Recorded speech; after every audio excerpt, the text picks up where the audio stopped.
Kanpai! I forgot to grab a beer, so take too long now. You're beerless. It would take too long to get through it anyway because it's my intro this week. So I gotta be ready to talk to the people and welcome them to Kanpai Cast. How are you guys? Hope you're doing well at home. Hope you guys are doing well here with me. This week we are talking about controversial anime topics. This was, of course, prompted by one of the stories in the news this week. But it has the benefit of pushing Xeno's topic of anime and manga comparisons back yet again. Aw, poor Xeno. Poor we were going to do a bit frustrating him. We were going to do a bit about it, but then Thaylien was like, "No, I don't want to play along with that." I'm like, "Oh, okay." Yep. But before we get into that, we've got just a... Sorry, go ahead. No. And talking over him. It's always fun. It is indeed. You failed that time you went over the Nasuth. Yeah. Oh. But before we get into that, we've got just a tiny bit of housekeeping. It is, of course, we got a Discord. Did you guys know we have a Discord? We have a Discord. We post memes there. We talk about anime. I started a thread a couple weeks back where you can post your favorite anime openings. Nobody's really used it, which has made me kind of sad because I want to see their anime openings. Nobody's apart from Zrugel being one of the best fans we have, has commented on my waifus, which I put my love, sweat, and tears into collating all these waifus for people. But fair enough. No? Fair enough. Still, there's also the meme submissions. Yes. Yep. You can come submit your own memes. We've got, I think, 3 this week to look at. We have no idea what they are. Virgil is very, very nice and collates them for us and puts them in the proper places so that when we get to the meme section, we can look at them and be like, oh my gosh, look at these awesome viewer memes that people have submitted for us to laugh at. I think that's it. So the links are all in the description. Shall we get into the show? Yeah. Let's proceed. So I'm just trying to find the news story. Right. No. So with this week, actually, do you want to talk about the news story very briefly? So if you've already watched Kanpai News, you will of course have seen this. But for everyone else, very recently, in the 6th episode of Mushoku Tensei. There's a scene where they, go to a slave market and get a slave. And of course, this has sparked controversy on the internet, forcing the author to clarify his personal position on slavery. Because initially he came out and said, well, here are Rudius's views. Here's how I wrote the character. And people are still kind of angry about it because, not to get too deep into it because that is the point of the show, but there's a contingent that's well, yeah, but you could have written him differently. You could have written him to not engage in the slave trade of this other world. You could have made him buy her and then instantly free her, etc., etc. And so he had to come out and personally say, look, the character has his own views. I know it's not a good thing in the real world, but that's how he looks at it. And that sort of, yeah. I may be repeating myself from the news, but the view that people find very difficult to comprehend in a lot of good writing is that the protagonist isn't always good. Yes. The author isn't always good. The narrator isn't always good or reliable. Well, and the author's views and the character's views can be different. Yes, exactly. That was the next point. And the thing is that all 3 of them cannot agree. Yeah. So it can... Sorry, just to rephrase what Thaylien said, there is a chance that all 3 of them do not agree. Yes. Yeah. You always have to allow. It's not a given, but it's very, it's definitely possible. How else would you write a bad guy? How else would you ever write a bad guy if you can only share the same views as your characters? Exactly. I find many of the best stories are written by people who are intelligent enough to write a person that does not agree with them. Has their own points of view and has their own methodologies that are not the authors, and that, for good or for bad, can create a more interesting story. Mm-hmm. So, yeah, go ahead. So I think to highlight, the three of us recognize that this is a dangerous topic to be talking about. We are 3 white men, right? 2 of us from England, 1 of us from the States. Our sexual orientation and things do not come into this mix because we have different viewpoints on that. But I think, just to categorically say it, slavery is not okay in any way, shape, or form, right? No. But that you will probably hear us take up devil's advocate positions as well. I know I definitely like to do that. So you may make an argument and I'll say, well, here's where I see a potential flaw as the devil's advocate. Yeah. And I think it's important to discuss this topic at length. Not saying it is okay at any point in time to endorse, support slavery. But at the same time, we have to acknowledge that it exists today in our world, right? It might not exist in the United Kingdom. It might not exist in the United States of America. It might not exist. See, now that's a bit of a thorny topic in and of itself, because there's a good argument to be made that the prison population is slave labor. Yeah. In America, in America. In America. I don't know about the UK, but in America. By the definition of slavery, is illegal in these countries. Okay?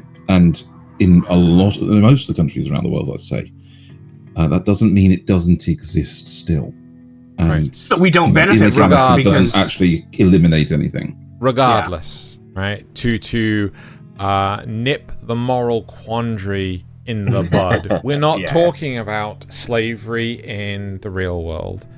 We are talking about slavery in a piece of fiction from the perspective of characters, fictional characters in this piece of fiction, right? And to kick it off, I think Rudius handled it very well.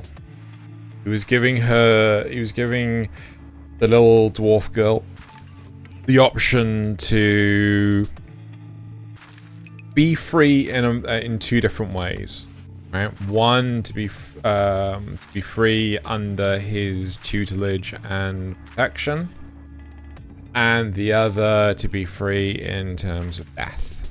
Right? Now, you may argue the toss about is she actually free? Yeah. But my argument there is, even though he owns her, or rather the prince owns her, right? She is not getting... okay, actually, here's a small minor caveat. We have not watched the latest episode, right? So things could drastically change, right? Going just exclusively from the 6th episode, the prince is not abusing her because she is protected by Rudius. If the prince was to abuse her, I'm pretty sure Rudius would not tolerate any of that. And she's being fed, she's being looked after, she's being given a name, right? It's like the very first thing that happens to her. She doesn't have a name prior to this. And I feel that Rudius seriously took the best of a bad situation. You also have to remember that how many years has he spent in this world? He is acclimated to that culture now, and it may be hard for him to not think in terms of the cultural norms there. You know, to him, yes, this is still a person, but he knows that he can't do anything about the larger problem that exists in this world. Can I posit a theory? Go on. Okay, because this is a fantasy setting, and because of the nature of what this young girl has been brought on to do, and the people she's been brought on to serve, okay, there is very little, a very important but a very small gap between the slave that she is in functionality at the moment to a servant, well, you know, one of the loyal house servants, like Rudius's own maid, the woman he grew up with as a maid, is loyally bound to work with Paul and his mother, and so she's fed, she's clothed, she lives with them, she does work for them, and she takes orders from them. The only difference, and it is key, is that she could leave whenever she wants. Yeah. Right? Whereas a slave and cannot. While it's true that Rudius probably would let her go if she asked, yes, the rest of society wouldn't necessarily would kind of see it as an escape. Say it as a escaped slave. Yeah. But, you know, freeing her would not be something that Rudius or even the prince would really say no to if it was something on her mind. So while that's incredibly important distinction, the prince might, because the prince has got a reason to keep her. But while it's an incredibly important distinction in terms of quality of life, is it in this world? Is it so different? So, yeah, handing that over. I have a genuine question here, because I don't fully know the history of modern day society with stuff, or the history of our own world and things. I'm pretty sure that when a slave was freed, people would go out to hunt free slaves. Oh, sorry, freed individuals, free human beings, right? To re-enslave them, right? In many countries, yes, you're right. If you did you ever hear the stupidity around the freed citizen laws that people misinterpret all the time in America, saying they're not bound to be to follow American laws because they're a free citizen? It's not only here. So we've got sovereign citizens here. You've got free men of the land over there. Yeah. Yes. So, okay, this was actually put in specifically into the American law system so that freed slaves could not be hunted down. Yeah. Once they were actually officially emancipated, once they were freed, they could not be pressed into slavery again. Yeah. So, there were instances of it happening to the point where they had to make laws about it. You're quite right. I think it also would depended on the state before pre-Civil War. So if you could make it to a free state, then you were safe. But if you were still in a slave state and you were on the run, then they could still get you. But surely you're safe to an extent. To an extent, yeah. I'm sure somebody could still come and get you, and as long as they couldn't come and prove it that you took them, they could probably get away with it. You know.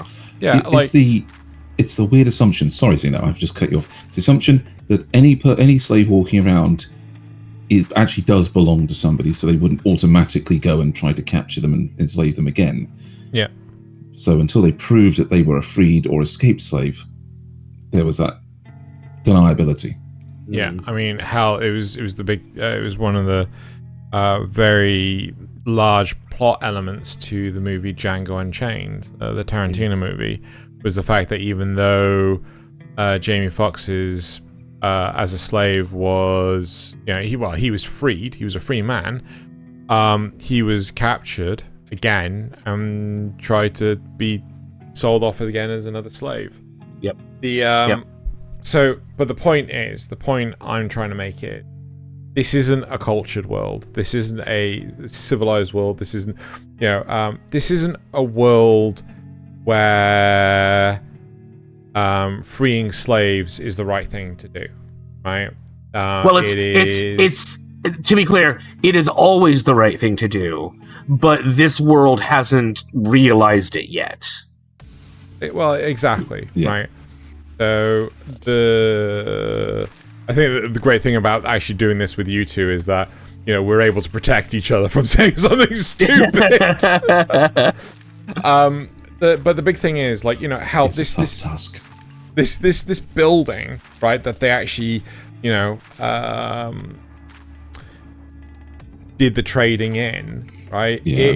It was a properly established building. It was like, it wasn't like some black market. It wasn't some tent out on the edge of the city, right? It was like, bam, there it is, right? It's like popping to the local Walmart or something, and enough of that analogy. It's funny enough when you take it from things that did it more, less recently, but in a more technologically advanced kind of way. I mean, do you remember the Mass Effect series? Never played. Never played it, but I vaguely know about it. Yeah. One of the little side quests that you can run into, a little one of these talking ones where you're just going back and forth in one of the hub worlds. You run into a woman with a indentured servant, somebody who's literally got so much debt racked up that they are effectively a slave, but they do have rights. So the problem you run into is that there is a recruiter for a big company that is known to take on technicians and programmers, and this is a Quarian who's exceptionally good at that. But of course, because she's an indentured servant, they won't take her on. So you go over there and put the smooth talk in and say, you should buy her anyway. You buy her minus a fee for early emancipation, emancipate her immediately, put her on a salary as normal, and you gain all the points of having bought and freed a slave, and you get a qualified AI technician that's going to work loyally for you for the next however many years, because you've just freed them from slavery and you've just made a great contract. So it's a thing of free the slave, obviously, is the best way to do it. And you convince them, but they took a little panning from that because they had the concept of slavery come back again on this supposedly advanced and enlightened world. So, one question. Well, I mean, they have a monarchy in multiple countries, right? Yes. They have tribes and things on the demon continent and stuff. I argue the toss civilized world, right? It's like, I can't. Yeah. So what I mean is, in fictional fantasy thing, it doesn't matter what technological age you're in. It's possible for the authors to write in something like this and make it a point. There's even the excuses in the fictional world to do that. Even look at Warframe, with the Solaris debt colony. We've done how much work for them, and they're still slaves in that game, Yeah. I mean, one thing that I think is really interesting, what I think would be interesting, and I don't know if Subaru from ReZero would count on this. I would be very interested to see an anime that touches upon a character who has been isekai'd and then turned into a slave. Right? And I feel that Subaru is not necessarily the right train of thought, because he chose to go into indentured servitude, A, so he could be closer to Emilia, and B, so he could learn about the world setting. Yes. I'd be interested to know if an anime exists like this, where they become a slave, like, straight off the bat. Even if it's a case of that character is the strongest magic user in the world, but I'm a slave. But I think it'd be interesting because you have our viewpoints on this stuff versus the social norm in a fantasy setting. Did you mean Journey to the West? What? Monkey King. Literal slave. Most powerful in the world. Was he a... Didn't know that. I had no idea. Monkey King's a slave? Yeah, so in Journey to the West, the reason that Monkey travels with the monk is because they literally put a magical band on his head that squeezes it whenever he does something wrong. So in order to get this off, he becomes the slave of the monk, basically. I thought he had that regardless. I thought... No, that was a thing from the goddess that allowed the monk to actually use him and control him. Wasn't it Buddha that put him under the mountain? Yes, but the crown was from the goddess. Oh, I didn't know that. Okay. It was eventually not necessary, and they took it off him at one point, and he put it back on voluntarily. Oh, really? Yeah, according to the stories. But it's basically, at the very least, indentured servitude, if not slavery. And he is arguably one of the most powerful characters in the mythos. Could you argue that Inuyasha is enslaved to Kagome and eventually develops Stockholm Syndrome? Not Stockholm Syndrome. That doesn't exist. They disproved that. They factually disproved that Stockholm Syndrome exists because the study was based on 20 people from one single study. Wow. And didn't have any actual backing up beyond the studies, that single study. Wow. Okay. Well, that doesn't mean it's factually disproven. That just means that they haven't actually proven it yet. No, the studies it was based on was failed. No, scientifically that should disprove it, because it's just like, if there's only one publication that so when you do a publication, you're actually basing your research on the work done by someone else. So if you're basing your research on the fact that Stockholm Syndrome exists according to this other publication, and you go, well, actually, according to this, it doesn't exist, you can then pivot you can basically negate the fact that it ever existed. Yeah, it's the what's the theory rule? Currently, most firmly held theory, currently approved theory, and in this case, it's no longer. So gravity is the currently held theory of how mass attracts matter. Is it a theory still? Yes. Still the theory of gravity. A theory is a body of work. No, the law of gravity is a mathematical equation. The theory of gravity is all of the body of work that has been put into studying gravity. So no, but I thought the theory was proven. No, you never prove a theory. You never ever prove a theory. What it does. No, but once you prove it becomes a law. No. The law is the observation. The law is that gravity or mass attracts mass, and it is the equation that you derive from that. But the theory of gravity is why it does that. Yeah.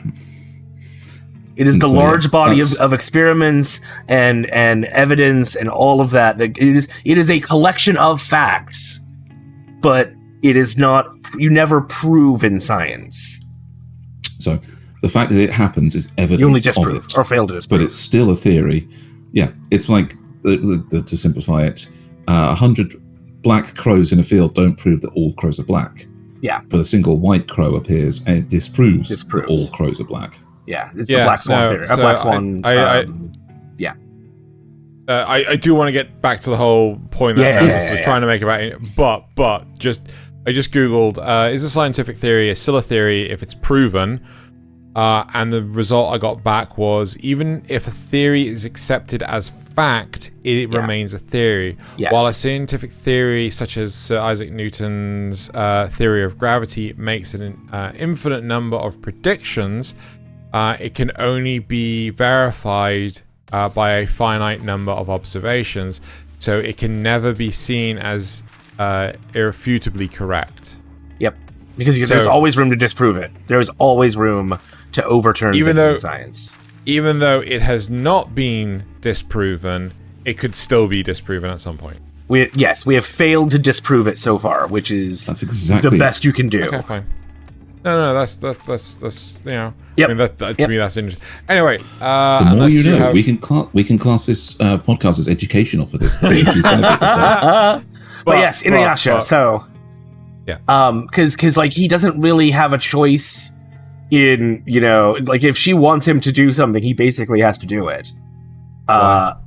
Well, because she's got power over him. She can tell him to sit. I don't know. I've never seen Inuyasha. Oh, so Inuyasha was originally sealed away by a priestess, and he was in love with the priestess. And Kagome is the reincarnation of that priestess. And you know, he doesn't. He's a bad boy. He's a demon, you know, or a half demon.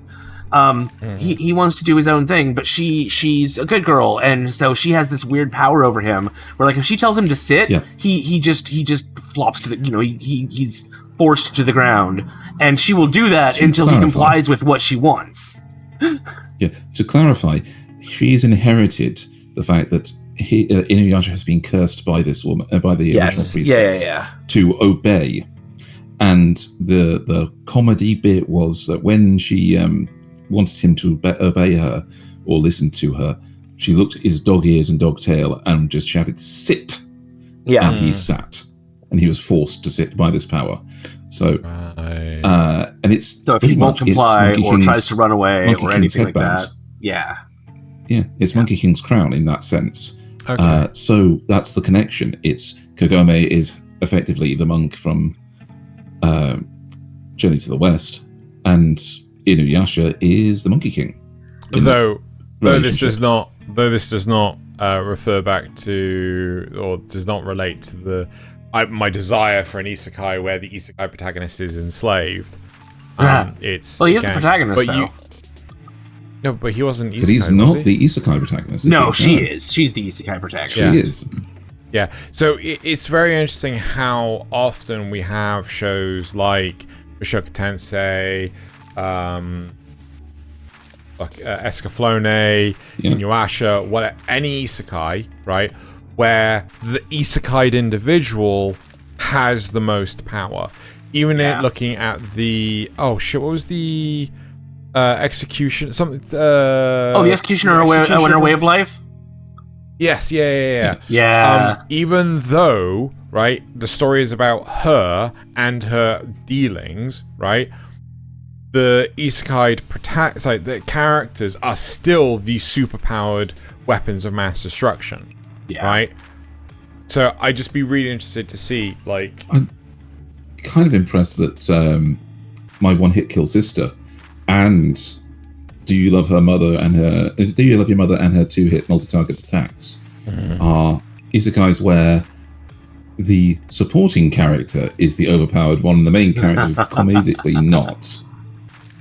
True, but part of the problem is that with the supporting characters voluntarily. Oh my god! The dive on that picture like blended into the background. So to me, it was just like Rico going, "Hi." Okay. Anyway, but the whole point is that the shit. What was I fucking saying? I'm just completely lost it now.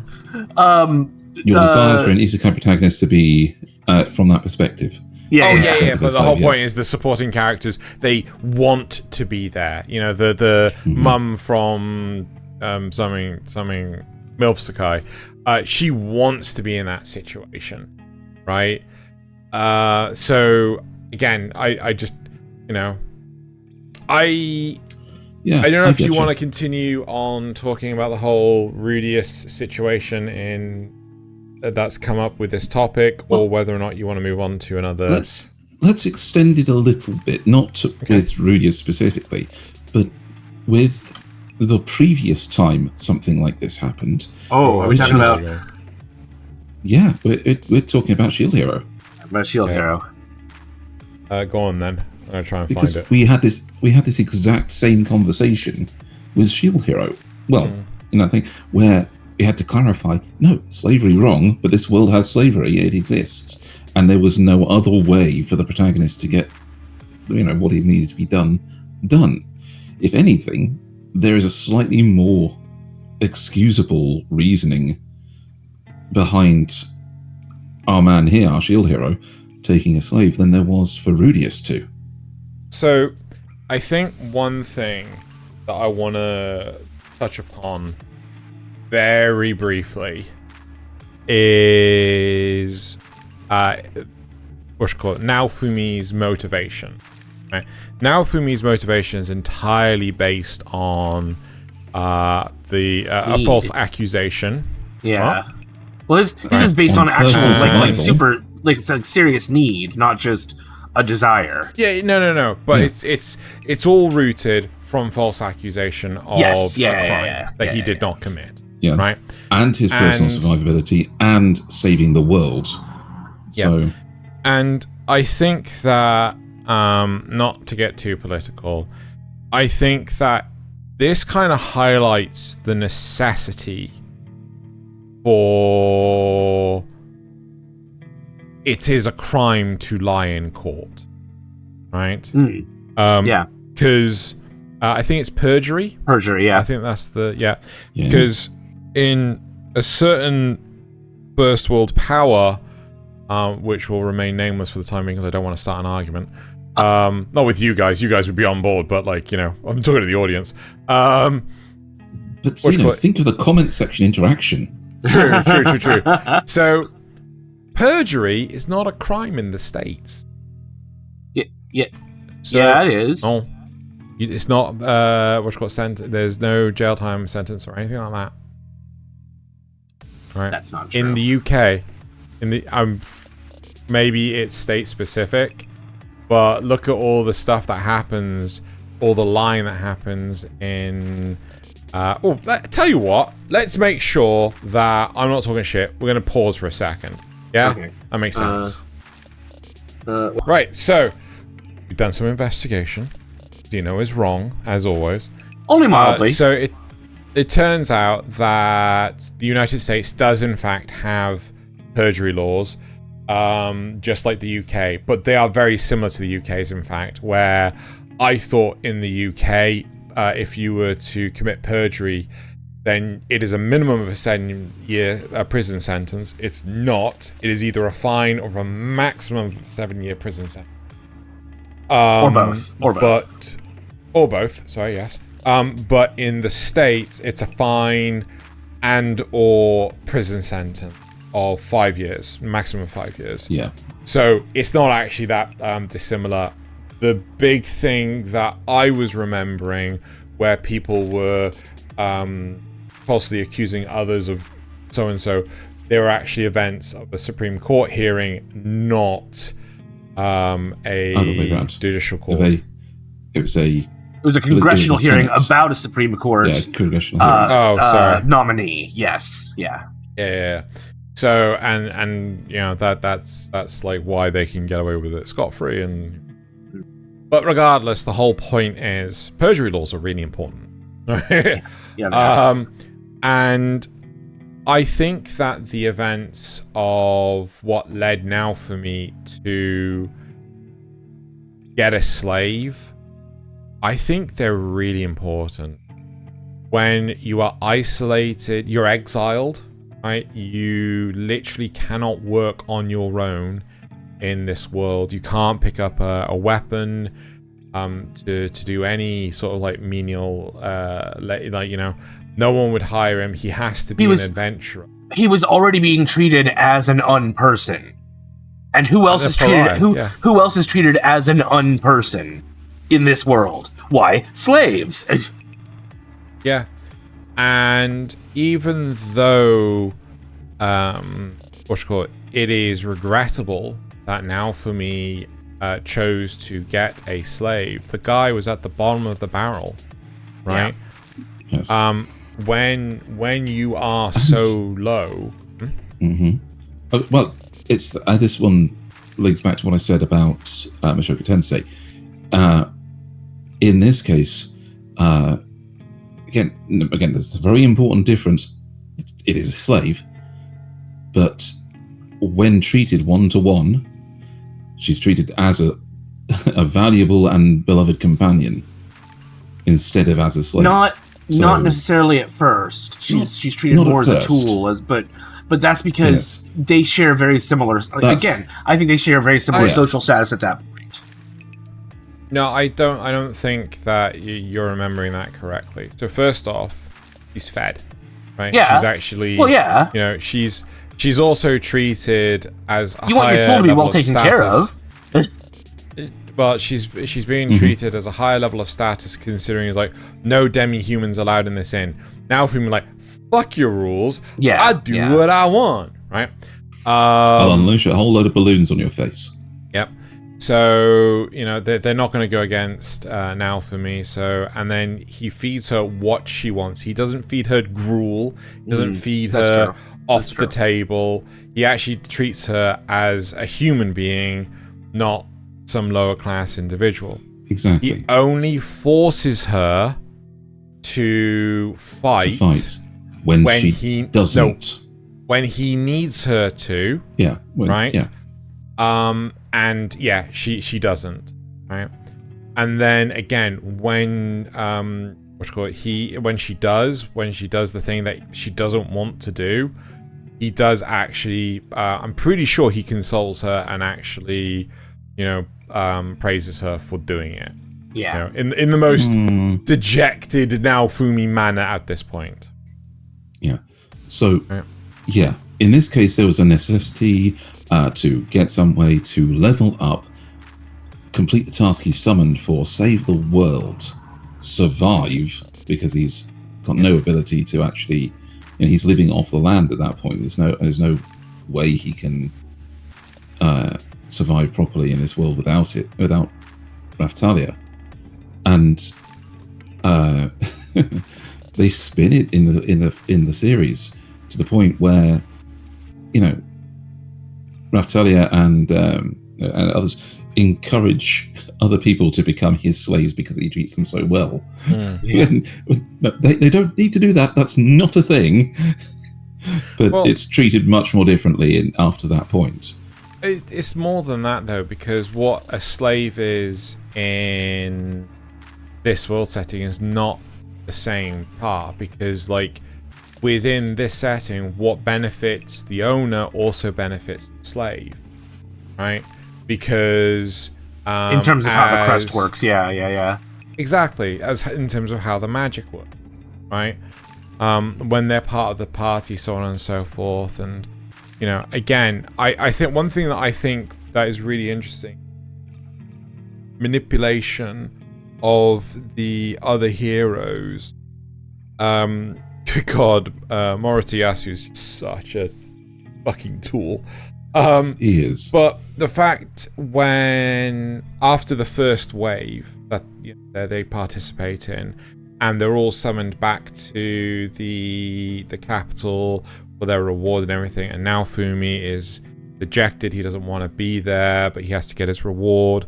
And then when Bitch decides, hey, I'm gonna shit stir and tell Moritayasu that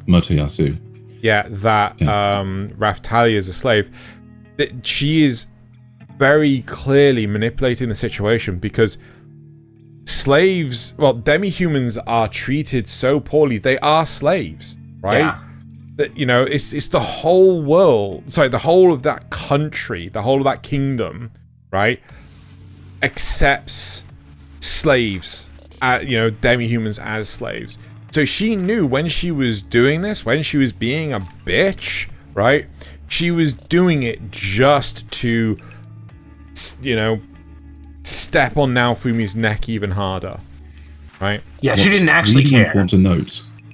What's really important to note is the little revelation that this kingdom summoning all four heroes is a bad thing. And that normally they would all be summoned in different kingdoms, so they wouldn't even meet each other. But also there's a whole kingdom of demi-humans that absolutely love the shield hero and would always summon the shield hero if they could. Yeah. Where he would have been, treated like a hero, just like all the others. It's only in this kingdom where he was that it set him up for failure just by being brought into this kingdom. So, yeah, even the slavery thing is not a thing in all of the rest of the world. In all of it, might be a place in some of it, but it's a thing in this kingdom because demi-humans, not because it's a universal thing.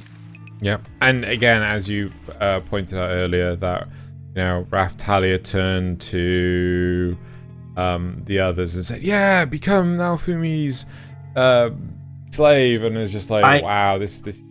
Yeah. I almost wouldn't be surprised if there's like some deeper lore there that the crest is actually not meant to enslave people, but it's become used that way. Like its original intent was just to help a party, work together better, and it was supposed to be temporary and whatnot, and it's just been and somebody figured out how to make it one person controlling another. Yeah, you know what? I wouldn't be surprised if that was the case. Like, the way that the show's written is so clever and well thought out. I wouldn't be surprised. Subvertive to expectations. Yeah, I wouldn't be surprised if that was the case. Too bad it never got a season 2. Yeah, this unfortunate. Yeah, this is why I brought it up after the thing of Mushoku Tensei, because Mushoku Tensei doesn't have the vast majority of this reasoning, and it doesn't look like it's going to have any of that potential. Yeah, they just kind of want her, They wanted anyone. Rudius picked her because he identified with her in some way. But also they were looking for a criteria, so he has to be young to learn the magic necessary, has to be clever, so has to be a race that is naturally clever in the first place, and had to be reasonably within expectation for price as well. So going for a young dwarven girl. In terms of the philosophy of ethics, Rudius's is definitely the thornier one. Yes. It wasn't. So it wasn't. So it didn't even have to be her. It could have, unlike with Raphtalia, where he picked the person that actually related and was the one recommended to him because of how desperate he was. In this case, they just picked the person who was the most desperate because they'd probably give the best price. So that's fair. Yeah. One question I have for you, right? Let's say money is not a problem, right? For Rudius's situation, do you think he should have bought the entire stock in that establishment? Or do you think, like bought them and set them free, or just bought them and treated them well, or let's explore it. Like, okay, so first off, I personally do not think he should have set them free. Let's just go with the assumption he buys them all, right? I do not think setting them free is a good option, right? Because I feel that they just get recaptured again. Or they wouldn't have the kind of quality of life that would allow them to live. Exactly. In that world. They would be oppressed. Like, much like demi-humans in the Kingdom for Shield Hero. Also, like any penniless poor person in that world. Yeah. They would be begging on the streets. They may even have a skill, but if they don't, they have no experience in getting an actual job. They only have an experience in being bought and working for somebody, So they don't have that type of skill set. But unfortunately, typically where there is slavery, there is also racism, right? Yeah, that too. And it's like and a lot of these people were other races. We saw giants and dwarves and animal people, and I mean, yes, just because there are animal people that are in the magic school and things like that, beast people, but it doesn't necessarily mean that they'd be treated as equals anywhere. right? Yeah. Just because they're in an educational establishment doesn't mean that they can walk down the street and not get attacked. It probably also depends on the relations between the kingdoms. Like those people we saw were from one of the kingdoms that was in good standing, because or one of the other kingdoms, because they've fought together, whatever, what have you. But if there's a tribe that's not in good standing, I'm sure there would be no compunctions against enslaving them in this world, in this setting. One thing that again, people may argue the toss is like, well, you're 3 white males, like what have you got to worry about? In all honesty, I have discovered the necessity for students to live in this area, right? Because when it gets dark out here, I have noticed, and there's no students around, there are a lot more riskier beggars around. Like, they will literally come in and follow you into shops, saying like, oh, buy me this, buy me that, and it's just like, oh, what are you doing? Fuck off. What do you mean? I've had this happen to me 3 or 4 times now in a 1-month span, and it's just the area, right? Like, when a place becomes unsafe, you don't want to venture out. I know plenty of women that are like, I need a friend to escort me from location A to location B. Please, can you do this? I'm like, yeah, totally. I get it, right? I'm a big fat white male, and I get people fucking coming up to me like, making me feel really uncomfortable. I can only imagine how bad it is for anyone else of any minority or any, yeah. But I mean, I think that's part of the thing is that we have empathy, so we can put ourselves in we can imagine what it would be like to be in a world where we're on the back foot, To an extent, of course. Yeah, well, yeah.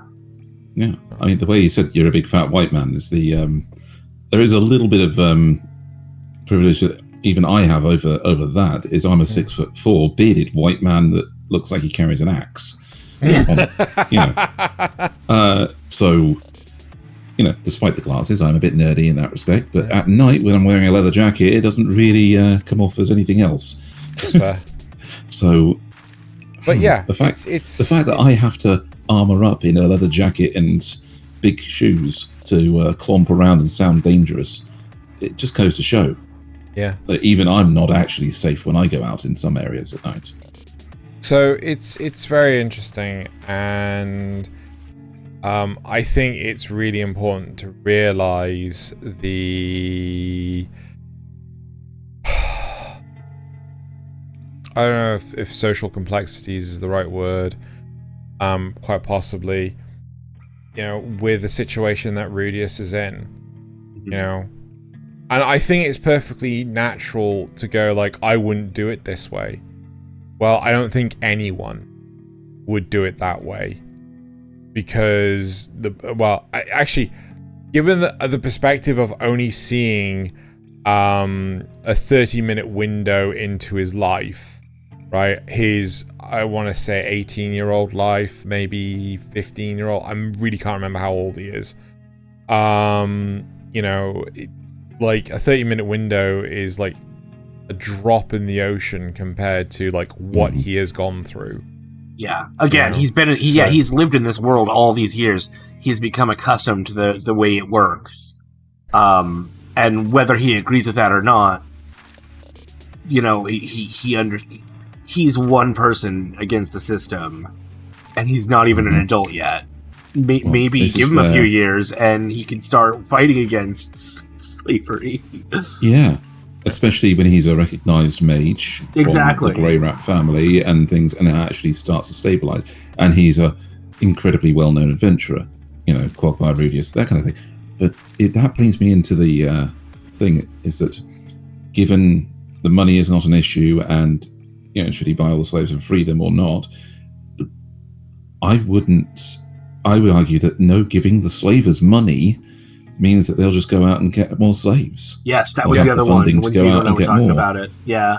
Yeah. Yeah, they'll just get more. Unless the real option. Oh God, can you even call it? Because okay, so here's the other option: you kill the slavers. Is that better? That's a crime. That's You're killing people.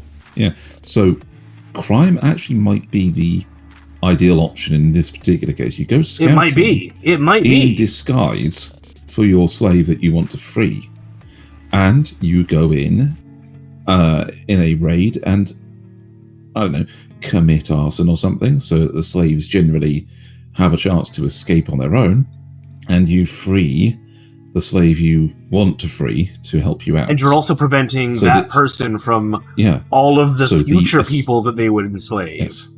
The establishment itself is then damaged or destroyed, so you can... What's that? May have been a motorbike out of my window, sorry. Yeah, so the establishment is damaged or destroyed, meaning the slavers have to put their money into rebuilding first. Yep. Other slaves have escaped, and they are now unable to sell from that location temporarily. That is, in the short term, technically, I think the best that you could do. Just I mean, but if you start doing that regularly, then it's likely the government's gonna try and crack down on that harder. They might even fund more like protection for slavers, which would then increase the slave market.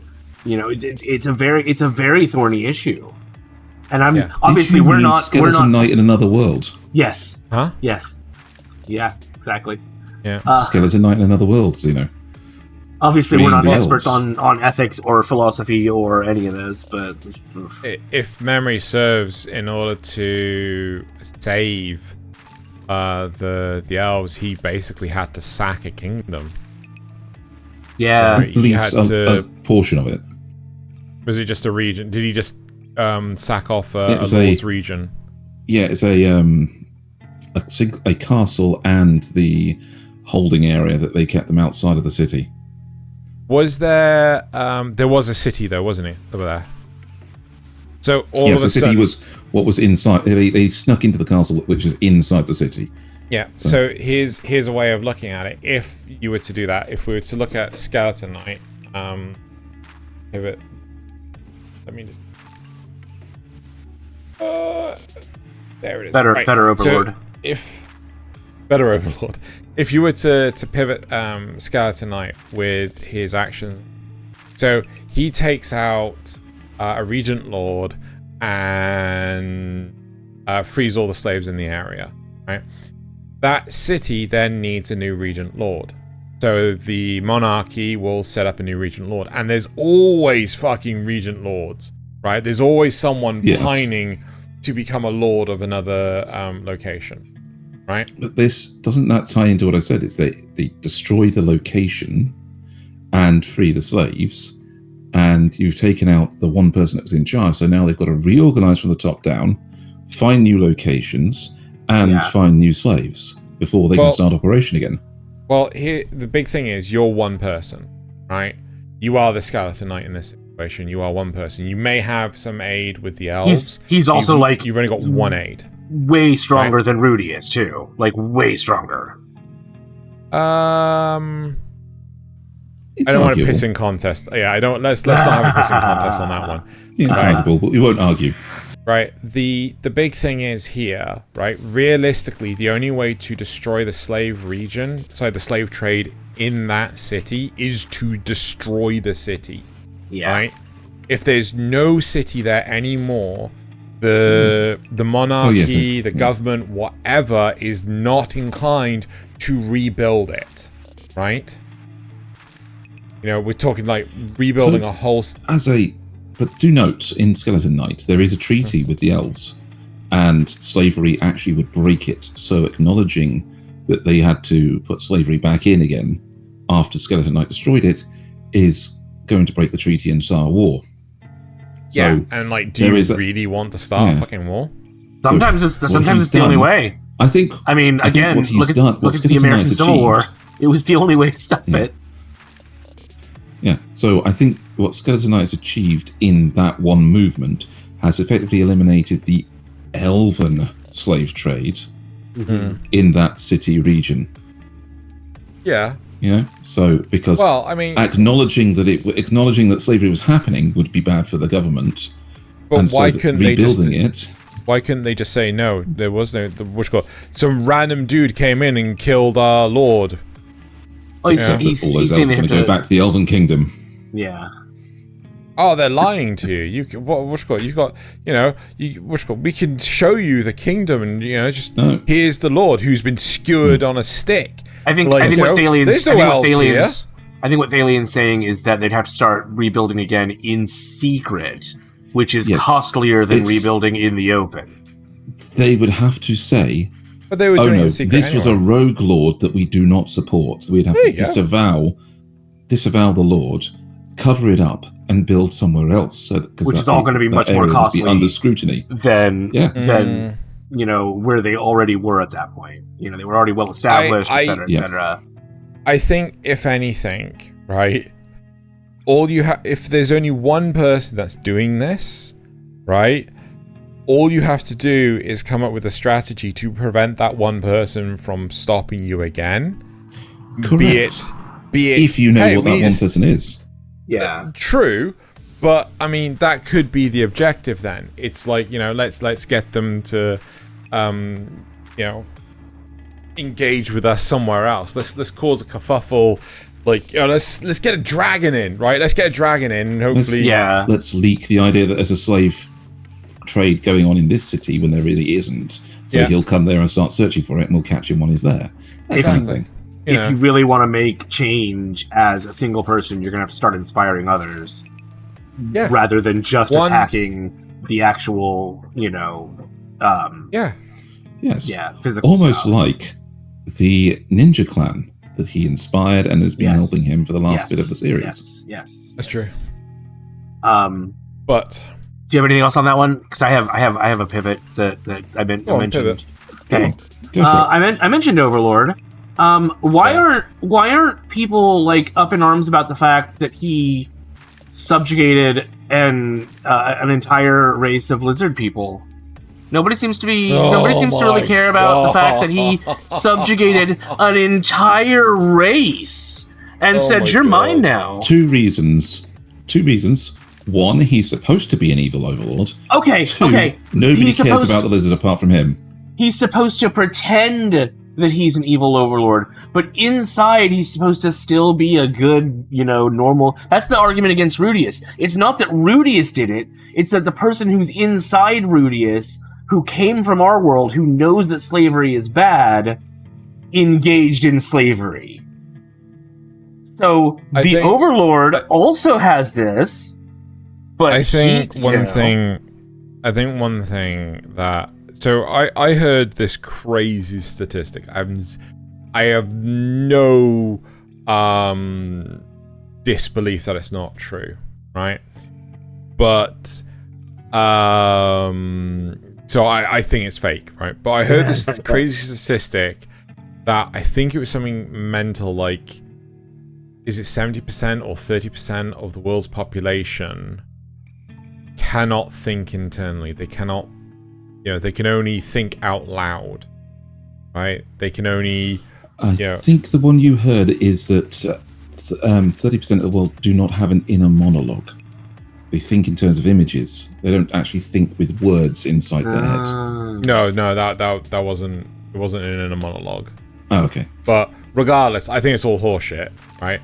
The whole point is, I feel that there is this burning passion and desire for people to relate to X thing, right? And I feel that Mushoku Tensei and other stuff, people are very much enjoying it and feel that they can put themselves in Naofumi's shoes or Rudius's shoes or Subaru's shoes, or just pick just pick someone. They want this, and then if they can put themselves in the shoes of that character as well as the character that's the victim, the little dwarf girl Raftalia, Amelia, or I don't know who the victim is. I think Subaru is the victim in that show. People start suddenly going, I can't take this. Why is this person endorsing this thing? I feel that the lizard people are being overlooked because people don't see them as people. The suspension of disbelief has been shattered because ability to relate. Yeah, well, yeah. So it's just like, whereas Raftalia looks mostly human, and the dwarf looks girl. Basically human. Yeah, exactly. Right. Okay. Here's another You can one. feel sympathy, right? but World's End. Labyrinth. Harem in the Labyrinth of Another World. Right. Literally bides slaves to do the hanky panky. But nobody watched it. Nobody watched that show, is the problem there. it was a terrible show, so it doesn't get it. It got panned. It got panned for multiple reasons.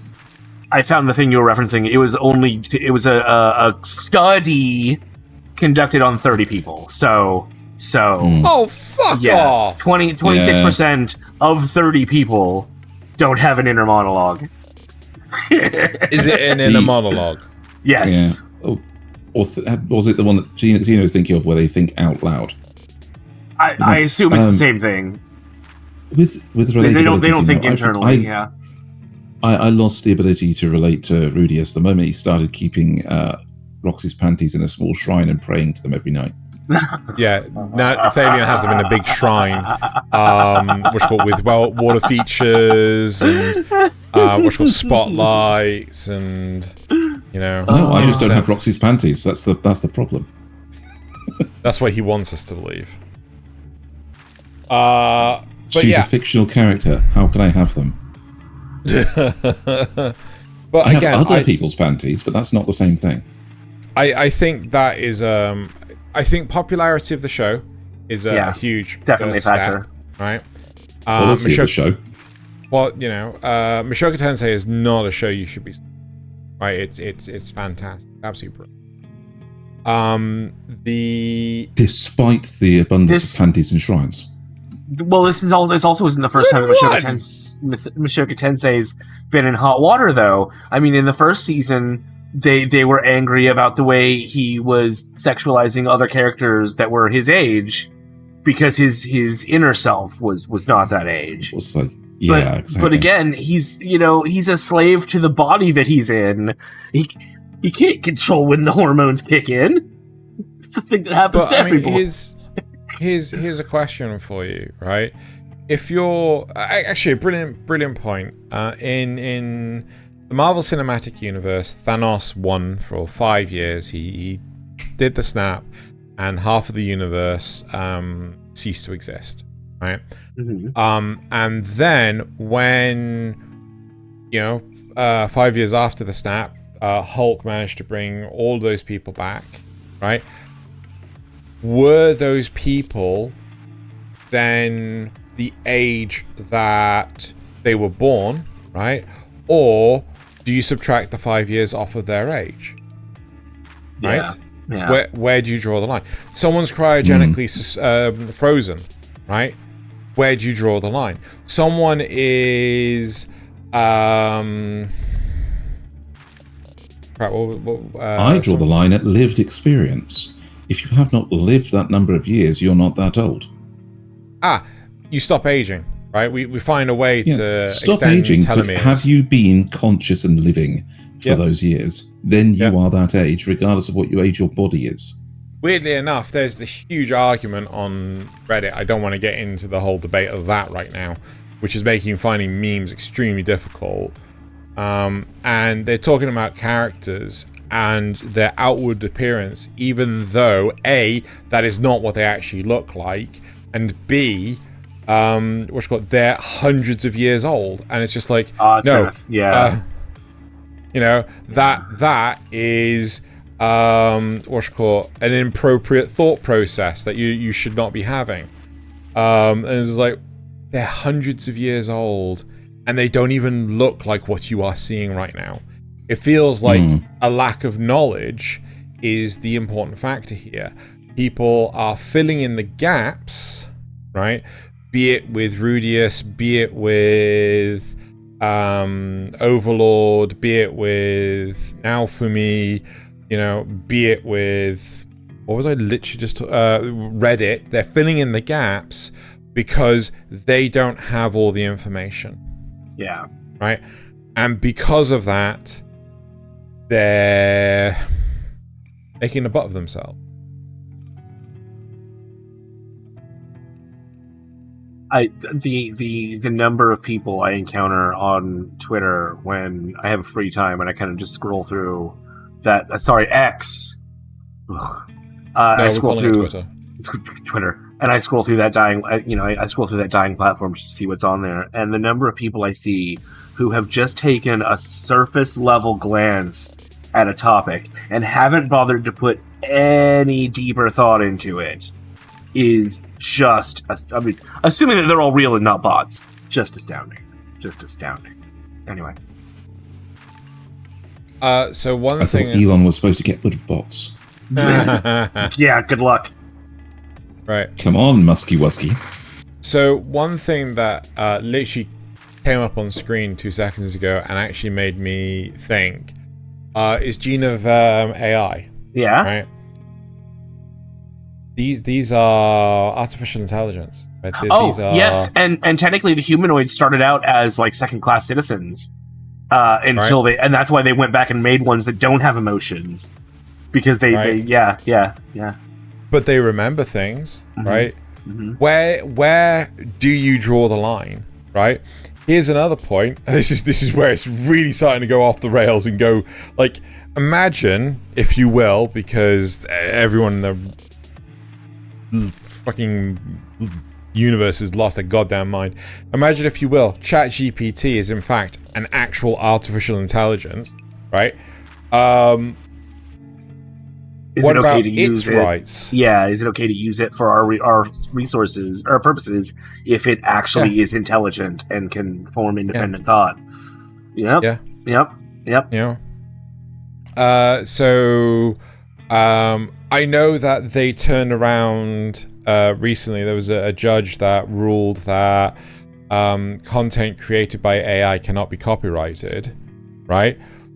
What happens when we get to a point where artificial intelligence is so advanced, it can literally create its own stuff, but it can't be copyrighted, right?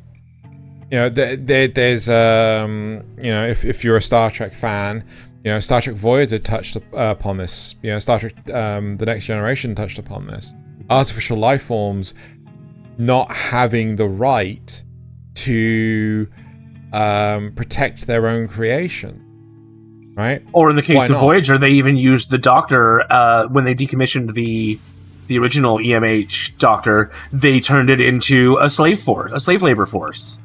I mean, that's like, wow, yeah, that's exactly kind of what we're talking about. Is that ethical? Is that right? Yeah. Where do you draw the line? Should we start saying that we're enslaving calculators, right?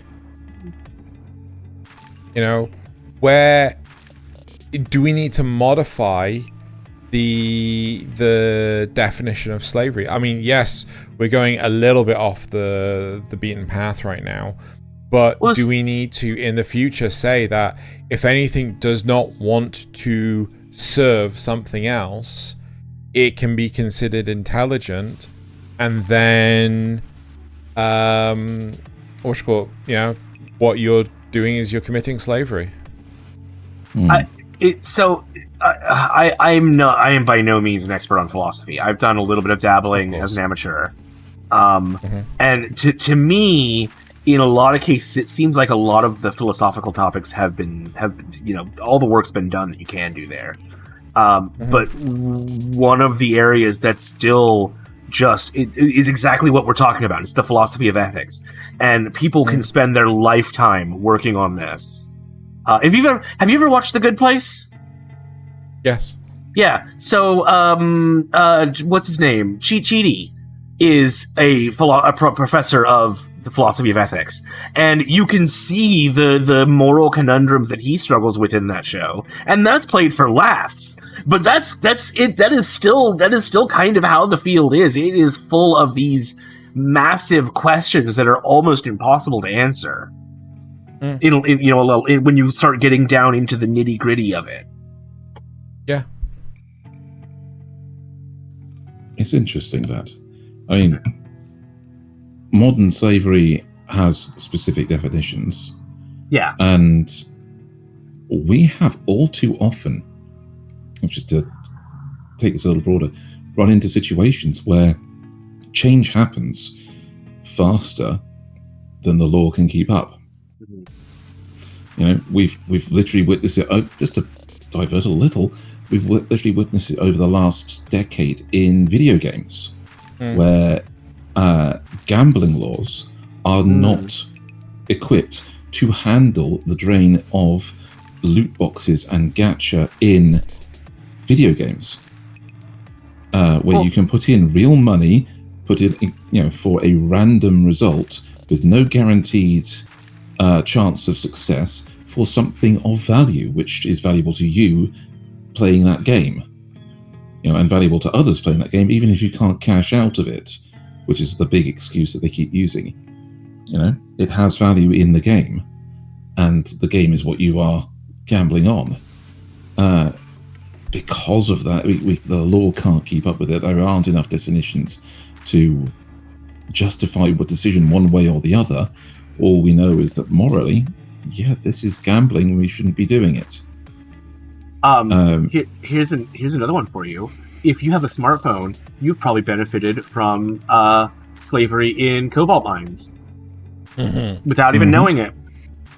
And even if you do know that, how are you gonna detach from the technology that has become pervasive in our world? How do you pull yourself out of that situation, even though you know you're benefiting from slavery? It's oh my god, it's so strange. Or even if you're not benefiting from slavery, we are, all of us, every day benefiting from products that were made by people living on the edge of poverty, working too many hours a day in shitty conditions to get small things put together. Families, generations of people working in the same place to make little plastic bits that go into your phones or into your washing machines, your cars, anything. And they're not made automatically in some factory, as much as the makers would want to have it all converted to that. The cheapest way is to pay people to barely live while they work 16 hours a day doing it. So, law's not catching up on a lot of things. So, well, I also feel that we need world laws. We need to stop having indistinguishable laws by country. They should be just planetary. Some kind of union, some kind of United Nations, some kind of group where the nations are united together. No. Well, I mean, a large part of the problem is the fact that the reason why these countries and borders exist is because back in the day, trying to lay claim to any territory would take time. How long did it take to get a message from point A to point B? Yep. But now it's a case of, it takes no time. The world is tiny. We're talking seconds. The world is tiny. Yeah. What happens when we get to interstellar travel and things like that? It's amazing how often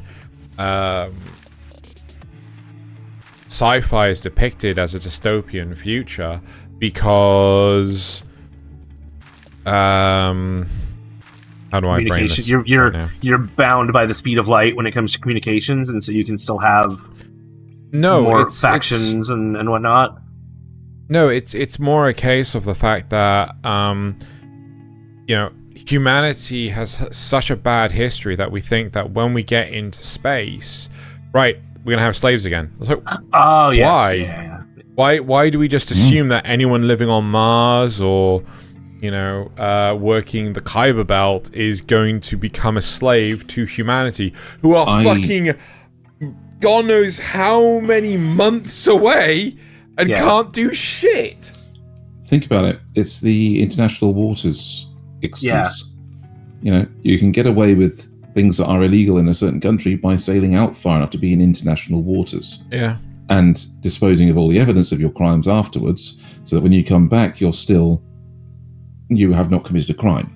Yeah. That's why the fact that exists on Earth at the moment is the reason why space travel with months of separation between the planets would be assumed to be the same.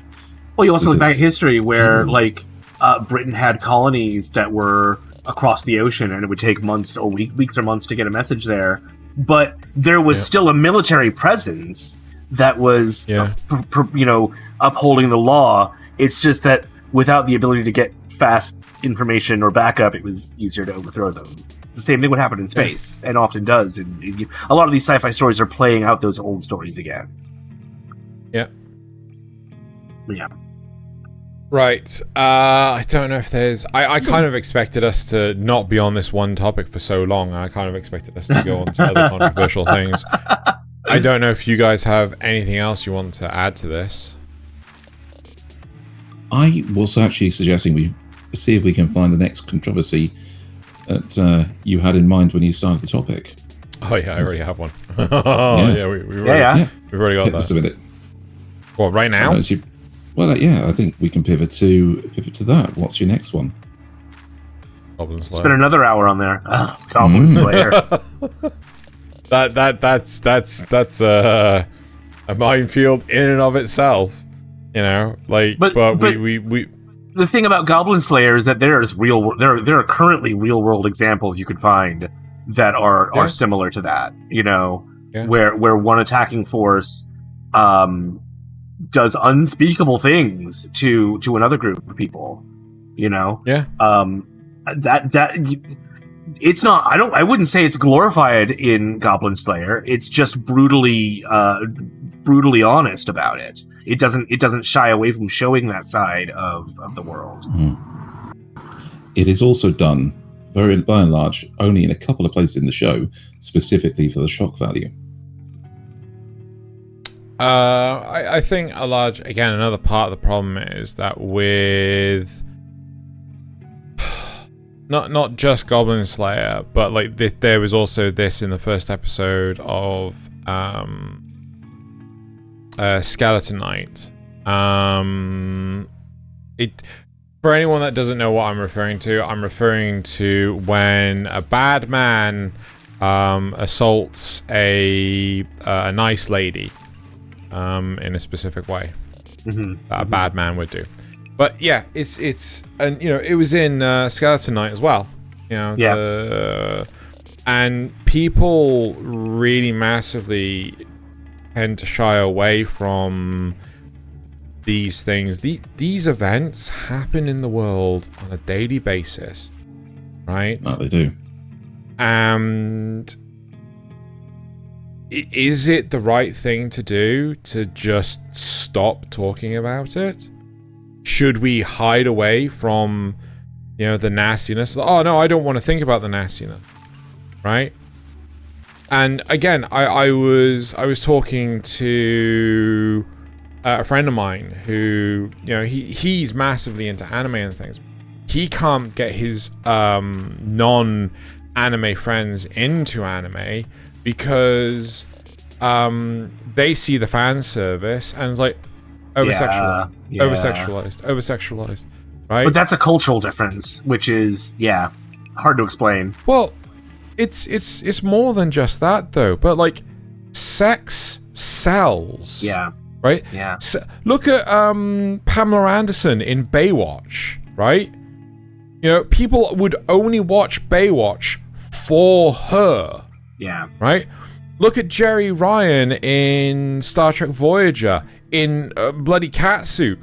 Literally, people would only watch for her. And that's why it became the, effectively, 7 of 9 Catherine Janeway show. Right? Look at all the screaming fans when Jason Momoa was shown topless in that one advertisement. You know, sex sells. Even the very first advert for Guardians of the Galaxy that showed Chris Pratt's workout routine when he got hosed down in the prison. Oh right. Yeah. Yep. That. Yep. Yeah. There was so much thirst on the internet for that scene alone. I mean, it's crazy to think that. I mean, we have diverged a bit, I think, but it's crazy for people to say that. I would say this wasn't a selling point for Goblin Slayer. It was just a realistic point. Yeah, but it's trying to show the brutality, the nasty side of these creatures and why they need to be wiped out. But until more people actually fucking pick up arms and do anything about it, that kind of pivots into something else. If you're done with that a bit, I'm done enough. Okay. This is an argument I have heard for Goblin Slayer, but also it goes into like Tolkien fantasy. If you're painting an entire, so all goblins are bad, is that like saying all Asian people are bad? Is that are these shows, are all the urukai being bad? Does that equate to a different kind of racism on the part of the author? Or does it? How do you? In Tolkien's case, no.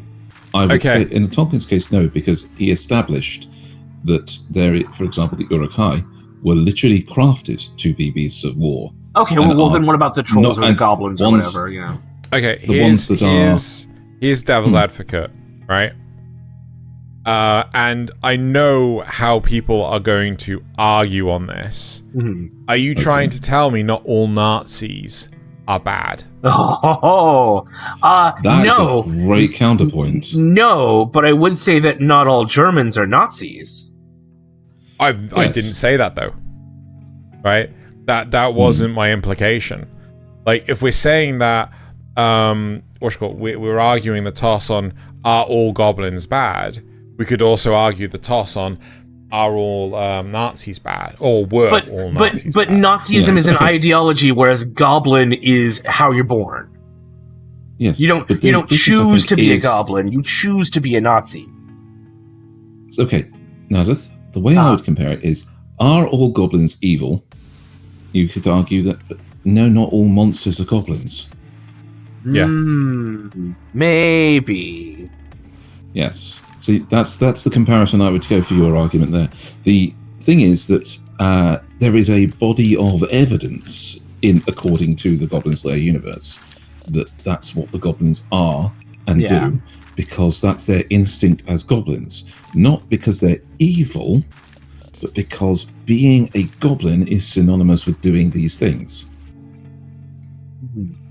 That is what the goblin instinct is to do, is what we would consider evil. But for them, it's just being a goblin. So it's literally less while they're intelligent to a degree. Yes. While some of them are intelligent, they're mostly ruled by an animal instinct. Is that what you're saying? I would say yes, in a sense. Yeah. Okay. So, but they are, because they're more intelligent. Think of them like the wild macaques that infest some cities over in the South Asian continent. They're intelligent. They know that people bring them food, and they form large mobs to get hold of food and things they find entertaining at the expense of humans. And that's a fair comparison. Yeah. Yeah. So because they're more intelligent, they can cause more damage, cause more chaos. Right? So I would liken that to, in the extreme with goblins, because as goblins grow and they survive more events like their cave being wiped out, they grow stronger and more capable of causing pain, chaos to humans in that same way. I think that's actually a really good example because you used an animal that is near human. I mean, it's a primate, and yeah, I think that's actually a really good comparison. Mm-hmm. So they're not evil per se. They're not. They just don't have themselves. Yeah, they just don't have the moral compass that humans the capacity. do. Yeah, the capacity to extend their line of thinking to other people that aren't them, other things that aren't them. Yes, and similarly, they don't see that, they want to have children. They don't have any females of their own. Yeah, their actual mating habits are to take females from other species that are compatible, which in this case is humans.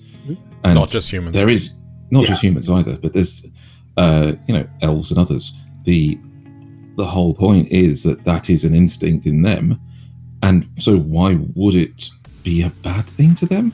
Yeah, I mean, it's a bad thing to everybody else because they have the moral compass of you don't do that to women as a base level thing in their morality, but they don't. So yes, they are evil acts committed by people that don't understand evil. Yeah. I like that. I mean, there's also the comprehension of the goblin. No, was it a lord? I think it was a goblin lord. Yeah, it was right. Lord, yeah. And the shaman as well. Which the shaman was in like the first episode. The lord was in like the last episode. No, the one that keeps coming up in Slayer's memories. Oh, I don't know what that is. I kind of feel like that's a different breed of goblin entirely. I just don't know. It could be like a kobold or something, and we just don't know. The whole point is that the depiction of nasty acts happens rarely in anime, but it appears that whenever this happens, the internet can't does what the internet does best. No, I mean, because like we have worse cases of things like interspecies reviewers or oh shit, what was the other one I'm thinking of? Redo of a Healer, right?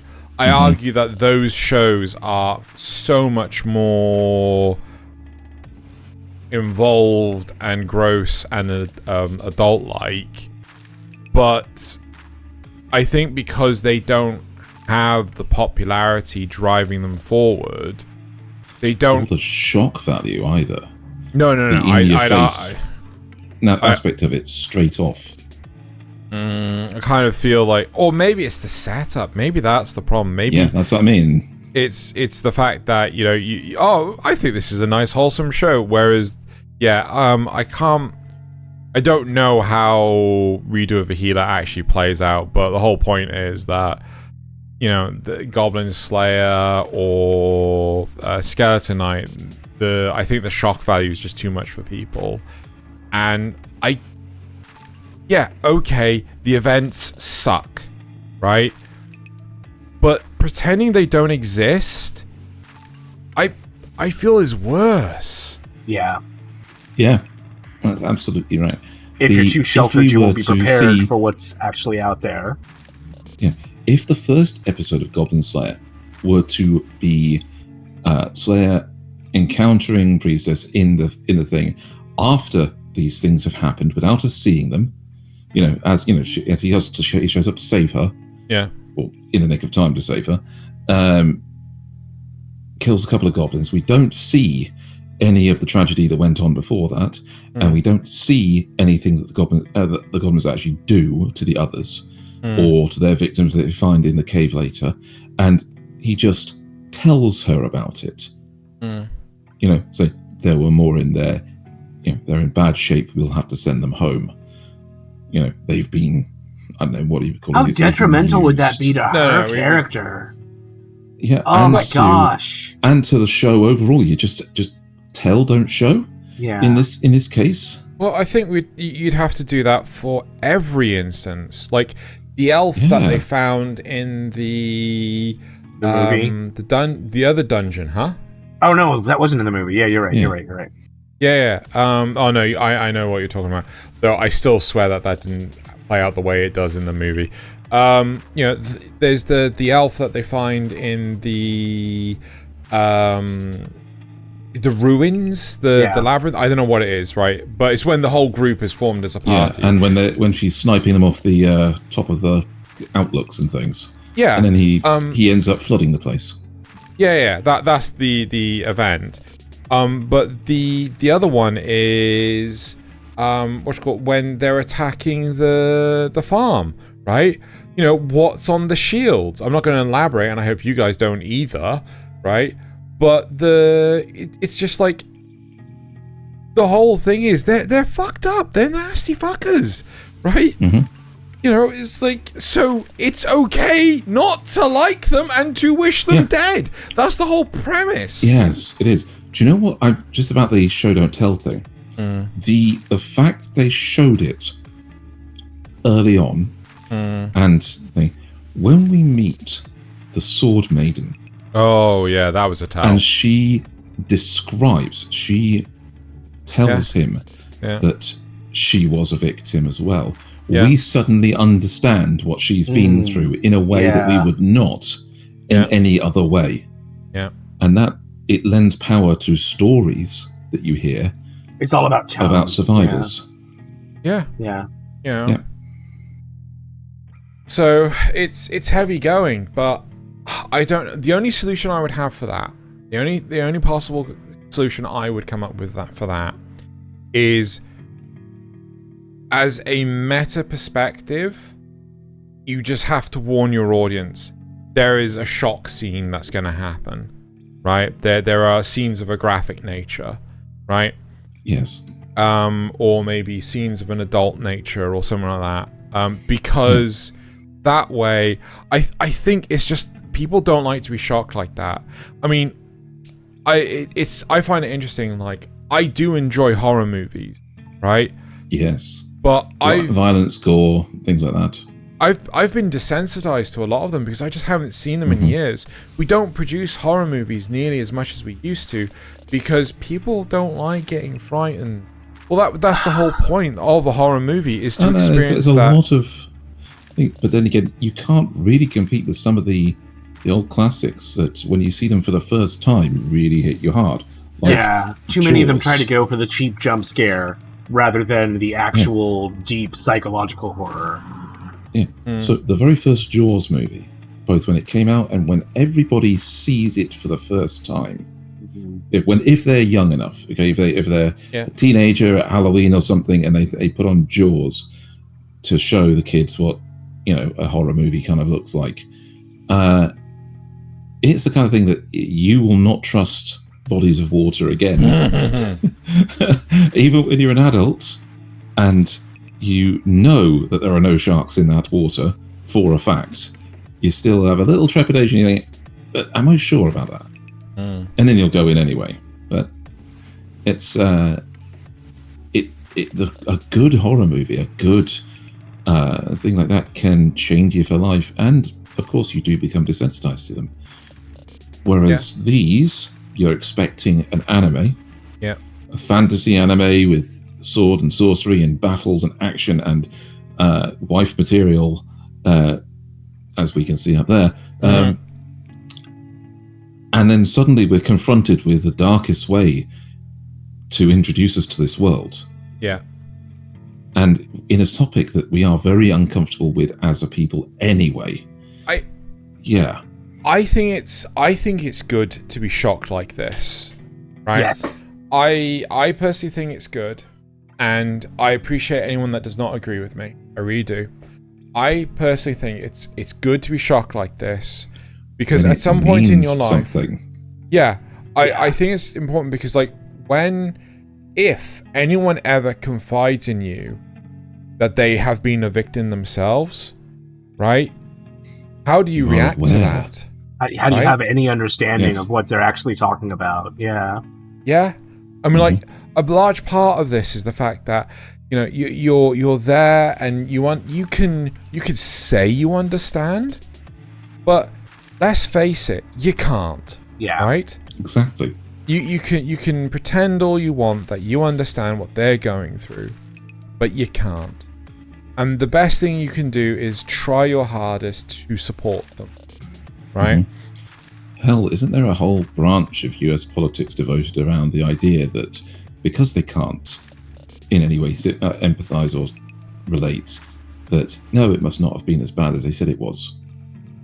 And what were they wearing at the time? It must have been something they did for themselves. Yeah, well, that's not really enshrined in politics per se. No, but it's not. It's a there is a large view. voice out here that seems to Yes. So if you're not aware of these things and you can't have any kind of view on them, often you'll form the wrong view, or often enough that we can see it in media around the world now. I hate to say this, right? I genuinely do, but I wouldn't be surprised if anyone that turns around and says, I've never known anyone to be a victim of this sort of thing. You actually do. Yep. They just haven't told you. Yep. They don't want to talk about it. Trust me, they definitely don't want to talk about it.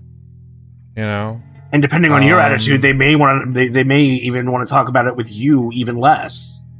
Exactly. You know, I mean, I think. I remember when one of my friends, like, super minor story. It was funny because when one of my friends was coming out to the friend network as being bisexual, right? He told. He was basically telling us all one by one sort of. And we were all reacting to different ways. In fact, one idiot was like, "Oh, does that mean that you like me?" It's like, no, you fucking moron. Oh no. Right?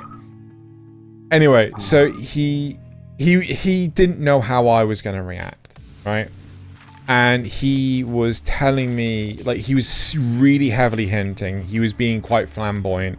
He was fucking laying it on thick. I picked it up, like, instantly, right? And he was like, but I still didn't react to it. The next day, he turned to me and, like, said to me, like, you know I like men. I was like, yeah. Why aren't you reacting? It's like, we still want to play games later. Yeah. Yeah. It's like, I still want to play games later. Like, you know, it's like, you guys is like, why aren't you reacting? I was like, well, I'm pretty sure you don't like me that way. It's like, no. Then what's the big fucking deal? What is there to react to? You're still the same person I knew 5 minutes ago. You know? Exactly. Right? Unless you're confessing to me now, why does our relationship have to change? Exactly. Right. Oh no! You told me a thing, and you suddenly grew an extra head. Ah! I better destroy that head. But yeah, so I'm interested in men. Anyway, right? But the whole point is that people won't necessarily want to talk to you about it if you cannot be open-minded about it, right? And you know, I've had friends tell stories to me about things that I dare not repeat, and you know, I can be as supportive as I can, right? I can certainly do more in my relationship with that person, having that knowledge. I can stop doing things, right? I can, you know, things that might upset them because it kind of triggers them, right? I always hated the concept of trigger warning, because triggers are real things, right? Just saying like, oh, I got a controversial opinion and trigger warning. It's just like, you are undermining the value of that phrase. Yeah. Yeah. Anyway. I count myself very lucky that many of my friends, when they had something to say, whether depending on sexuality, orientation, anything, they have come to me and been completely open with me about it. Mm-hmm. Everything from the one that still stands out because it was incredibly obvious, but for some reason people took it even worse than if they'd come out as, bisexual or gay. Is that a friend of mine is polygamous and settled down with a pair of twins. Mm-hmm. And the fact that he wasn't going to marry either of them, he's just going to live with them for the rest of his life in a relationship because England doesn't support polygamous marriage legally. Mm-hmm. It was a bit of a sensation in the village he lived in, this idea, because generically, monogamous relationships are considered normal. And it's so strange what some people think is detrimental and some people think isn't. And considering I dated those twins when I was younger... considering I dated those twins when I was younger myself, I was like, no, can't blame you, go for it, my man. You know what else isn't normal? Driving in a car. That isn't completely unnatural. You're not supposed to meant to go anywhere except on your own two legs, all right? That's all I'm saying. It's unnatural, tells you. I think horses are too much. Yeah. I think I don't know how true this is, right? So even if it's not true, I at least want to say it because I think it's quite wholesome. And unless you guys have anything else you want to say, I think we should move on, wrapping the show up. Okay. As far as I understand it, bats and penguins mate for life, right? And if the mate passes away, the widow will actually go find another widow to raise their young or raise the widow's young, and basically become a new family unit that can survive, where both and they're both the same gender. That's the important side. Oh, yeah. That was that story about the gay penguin couple that is true. Adopting a chick. Yeah. And same with bats. I'm pretty sure. There is one recorded case of a penguin pair not mating for life. The female did leave the male for another. And that's one recorded case. One out of every other we've observed. Yeah. So, at least on average, they mate for life. I think that's an exception. Yeah. And I think when people say like things aren't natural, like I think people need to shut the fuck up. Because are you the knower of everything in the universe? Because I'm pretty sure you're not.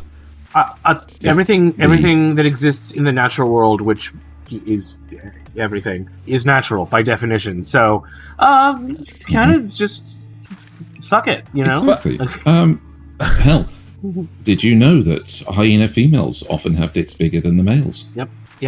As far as I understand, and will sometimes even dominate them. Yeah. Yes.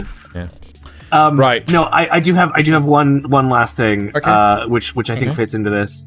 I think it's important for media. I've been trying to say this for a little while. I think it's important for media to have these topics, to discuss these topics, even if they're uncomfortable, because it sparks conversation, and I think it's important to have those conversations.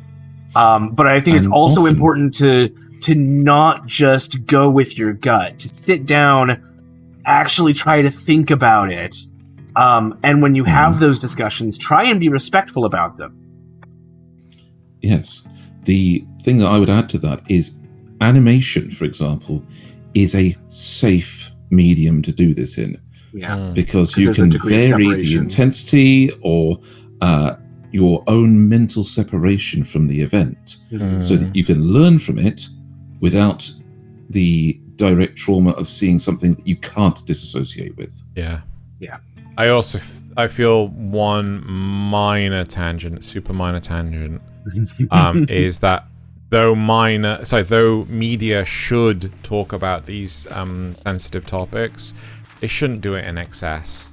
Yes, not every piece of media has to talk about these topics, but media in general, like art, should not be afraid to approach these topics.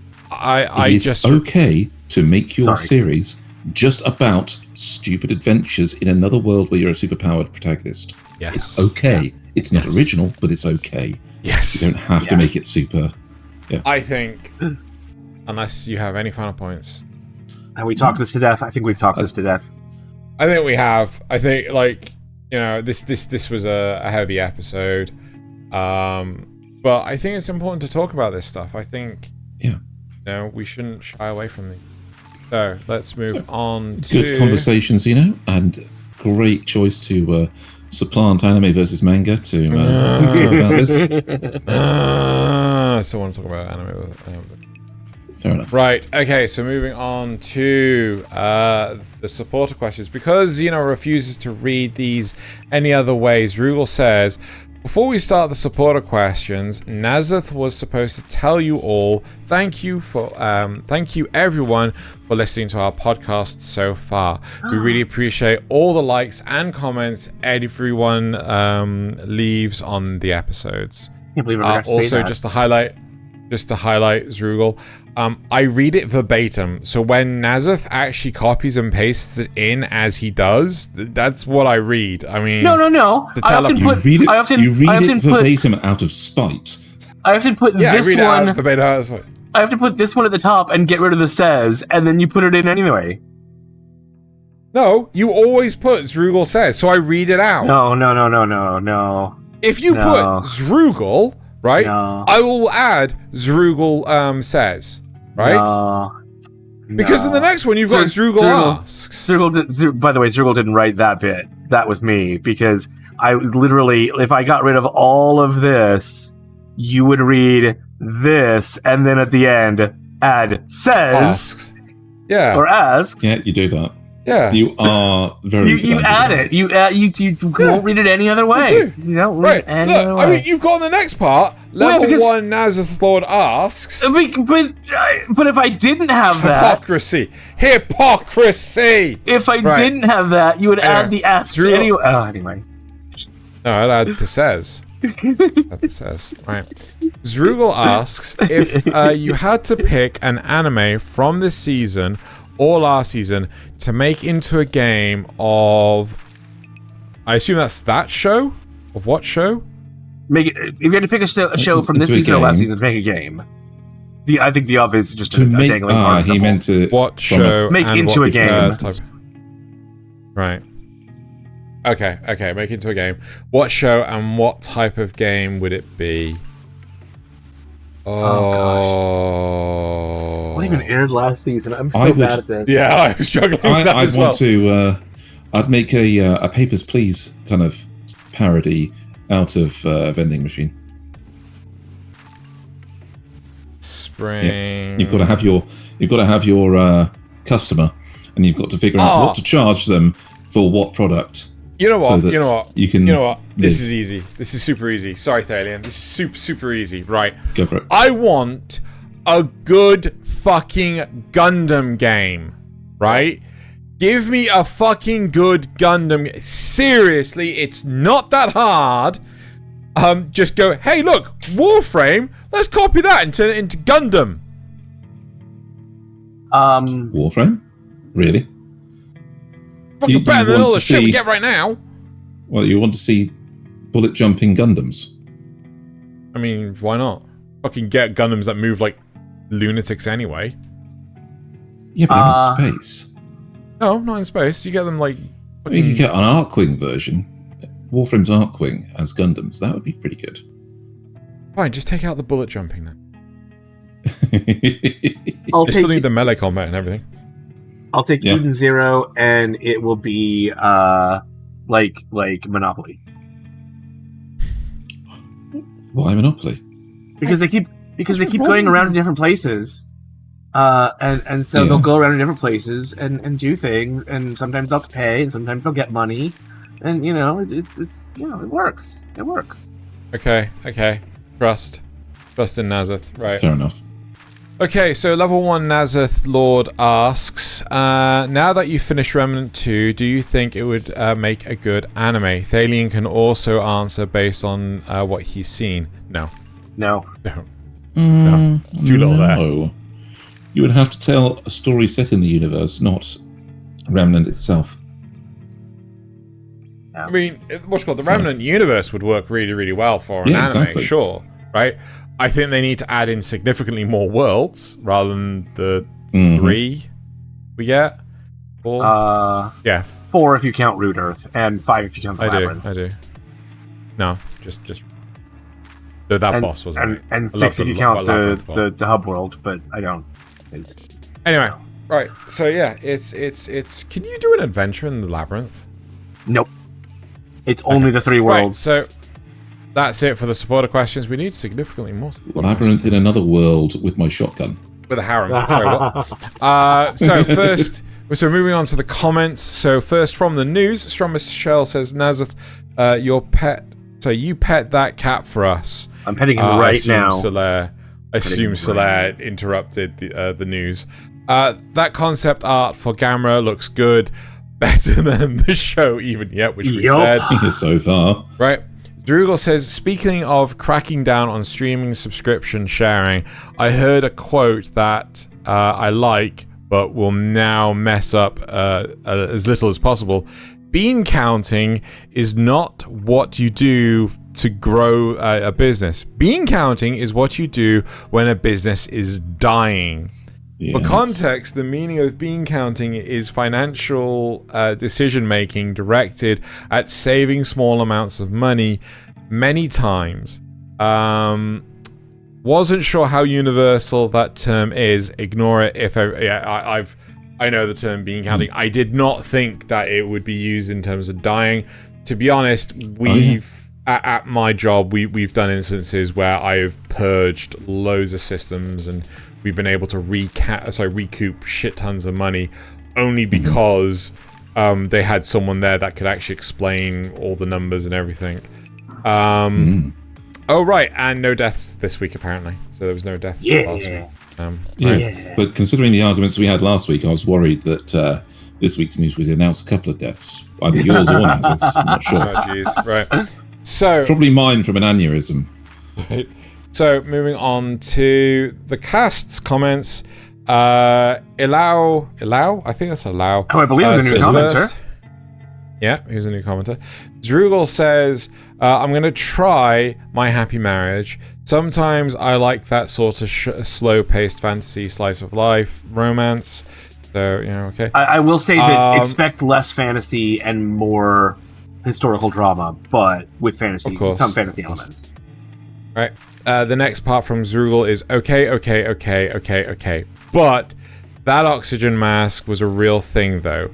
How else will they show off Japan's weird and wacky niche vending machines? Touche. Right. He proceeds to then laugh. Hearing you bicker and yell over each other, jokingly, was worth the episode. What are you talking about? We don't talk across each other. You're a dickhead. It's never happened.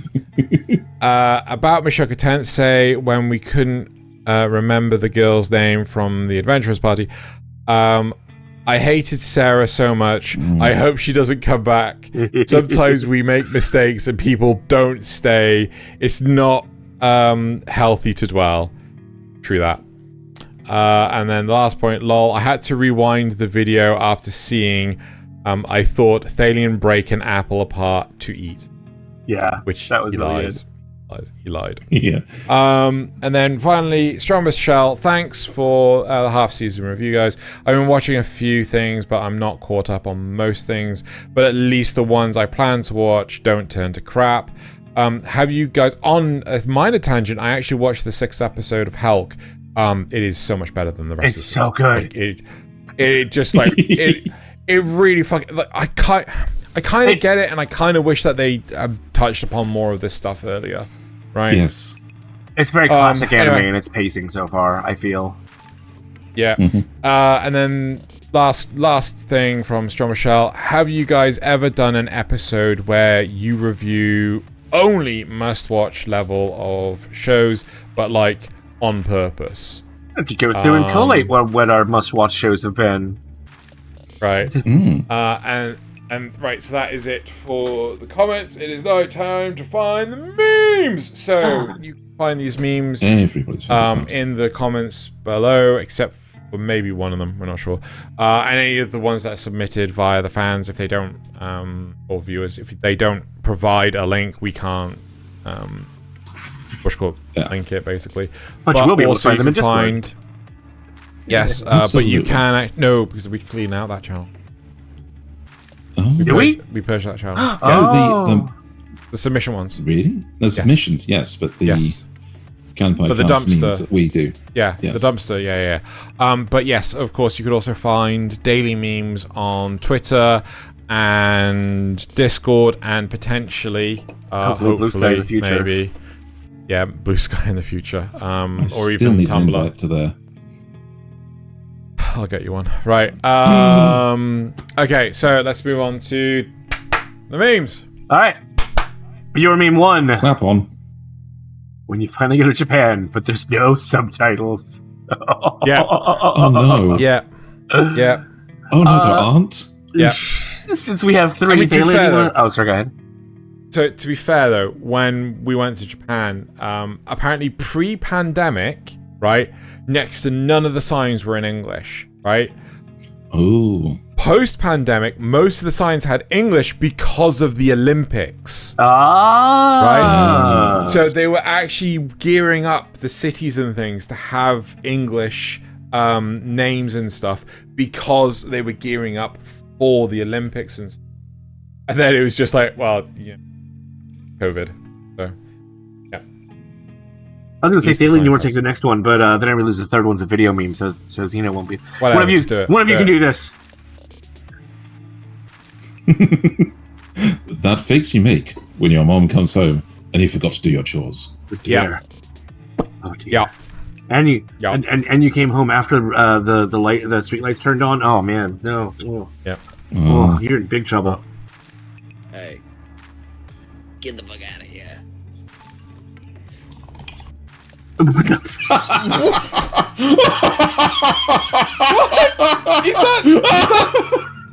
Is that the dog meme? Is that Yes. the... Oh my god. It's the dog meme, but Kaido from One Piece. For records, I've just caught up on all the One Piece, and I put that in the Discord.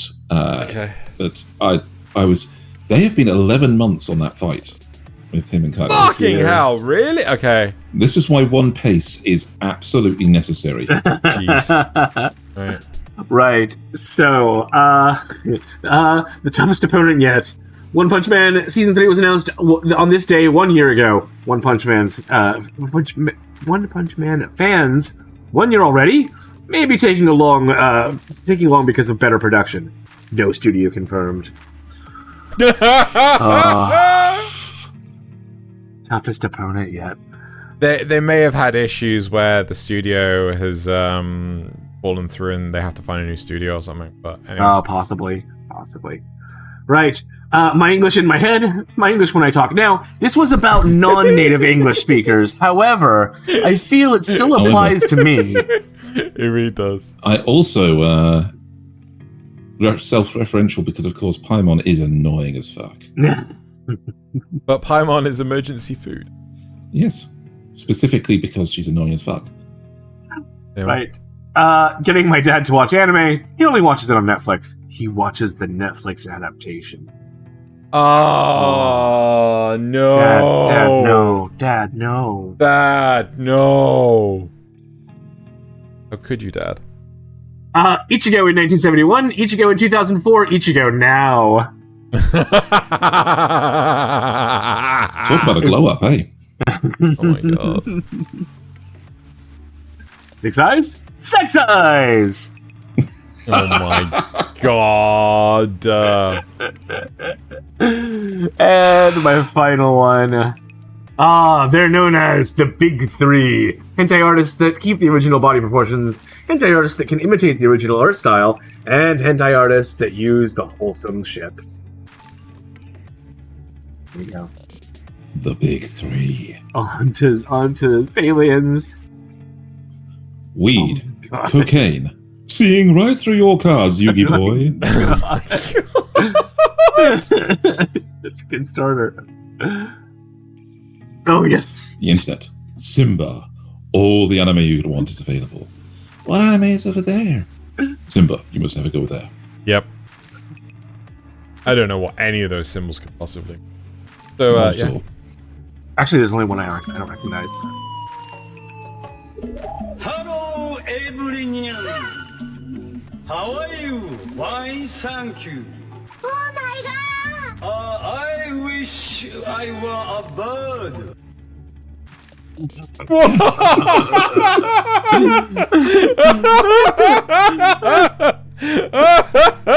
It's brilliant. It fits too well. It fits really well. Mushoku Tensei, or the comments on series depiction of slavery. 1.7 what is it? Yeah, 1.7 thousand comments. Zip. Comment Yup. section. Yep. Yup. Yep. 手がかりらしきもの。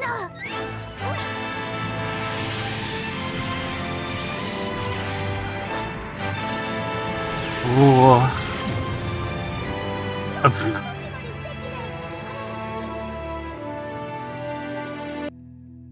What?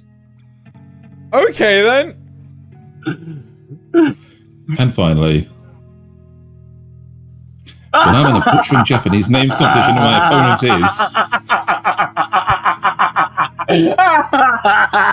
is... So mean! Oh, so mean! You're a dickhead. You're an absolute fucking dickhead. I think Thaylien may win this one. Oh, I mean, we all win. Okay. We all win, really, but you know what I mean. Okay, You know. the first one. Yeah. Oh no! Oh So- no! So, you know, context, weebs. You know. So I know, was it furries? It was furries this week. Yeah. Yeah. I don't think I need to say anymore.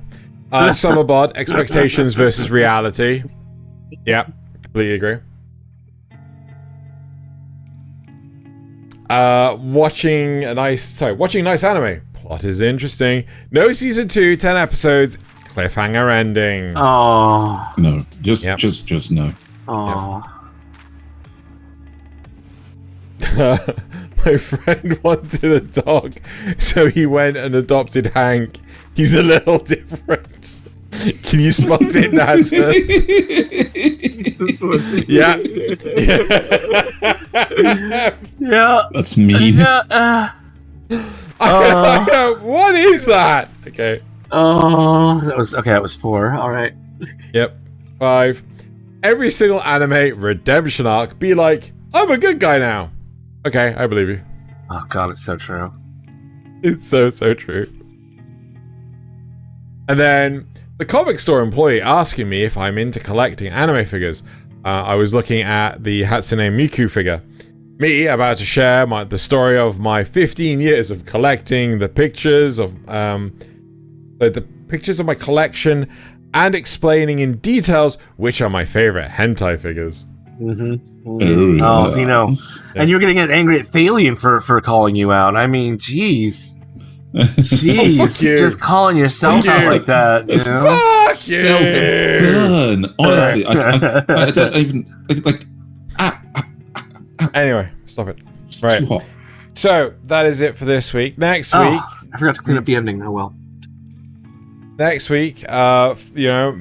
it's finally time for the anime versus manga, or maybe we'll just completely No, it's not. derail and talk about some other fucking shit. Fuck knows. I really want to do that time. What have I told you about calling me that? Well, fuck shit. Fuck no. fuck knows. Right. So anyway, that's it for this week. Thank you very much for watching / listening. And now it's time to wait. Let us know in the comments. That if was there's that any was from shows last week. I forgot to Alright, take that and now out. it's time to bottoms up and Kanpai! Kanpai. I still actually have some left. This is hydrate. Hydrate, boy, hydrate. The prophecies are true.